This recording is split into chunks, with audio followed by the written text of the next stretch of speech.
Hello guys, in this video I'm going to show you how to create an Instagram story in the Canva app. But before that, don't forget to subscribe and leave a comment down below, because at 10,000 subscribers I'm going to show you my whole YouTube revenue statistics and growth strategy. So without further ado, let's just jump right into it.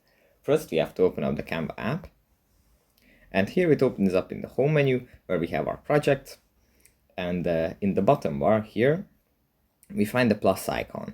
If we tap on this, then we get a list of different kinds of ratios, different kinds of formats that we can create. But in the top of the list, the fifth is the Instagram post option.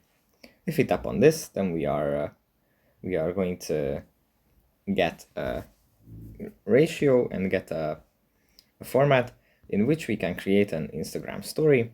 Here we have some templates that we can use to create it, and yeah, that's pretty much it for this video. Hope it was helpful for you guys, and I'll see you in the next one.